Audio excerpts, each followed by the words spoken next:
My final magazine poster, it's quite simple. I was having a lot of trouble deciding on what background to have my artist on, because the colour of the shirt that he was wearing had some very difficult colours in it, and I just don't think it looked right with a coloured background. I was playing around with it for days, trying to work out what to do. And then I looked at some CD covers, and one that particularly caught my eye is the Trey Songz Chapter 5 CD cover, and it's literally 5 pictures of Trey Songz in different posters. They're all in different layers on top of each other, with the logo of 5, in Roman numerals, across it, and it's black and white with red writing on it, and I thought it looked it was simple but effective, and I think because of the moody look in the image, it worked well. There was 4 images that I was torn between to use for the cover of this magazine advert, and I had used the guitar one at first, of him looking down at his guitar,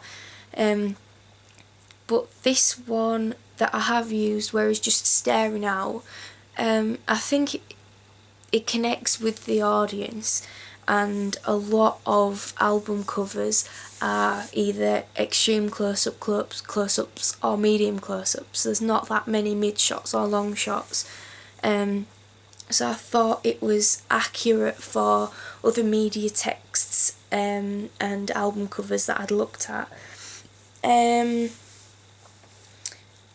Something that Ed Sheeran doesn't use, but many artists do, many solo artists do, many artists who are in the indie pop, indie sort of genre that Chris Millet'd be in, use language, explicit language.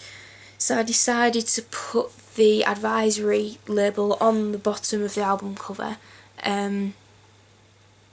because of the genre that he's in, it is used. Like I said, the red writing against it's a grey background once it's made black and white. It stands out, it's there, it's reasonably large. That image with the advisory on it is what I would have as the album cover for a Chris Millett album, his debut album. Minus came from, it's a play on Ed Sheeran's album. His debut album was called Plus, and it was just the plus sign, so I decided to call my album Minus, just a bit of a play on what was going on. It was important to get the download on iTunes logo onto the bottom of my magazine cover, because that is nowadays how most music is downloaded.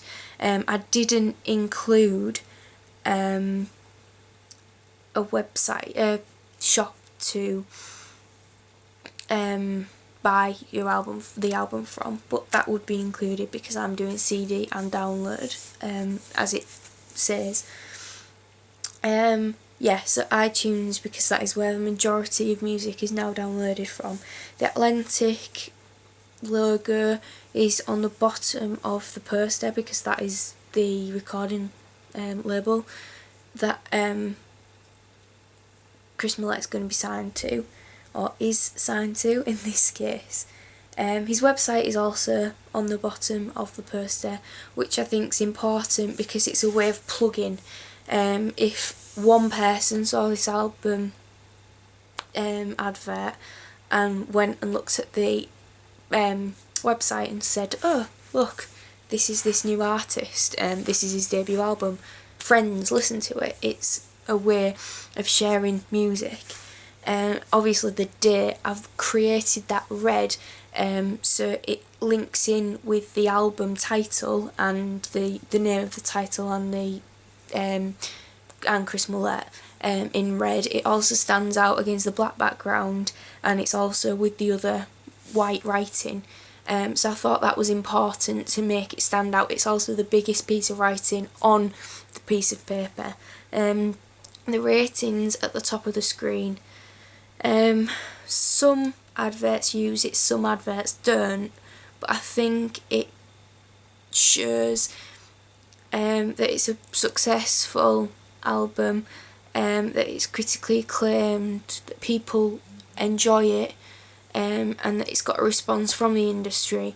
So it's got the response from the industry, ways of downloading it, the record company that they're with, that Chris Millette is with, and his website, so that it's linked. And also using the website shows that it's part of the media package that I wanted to create.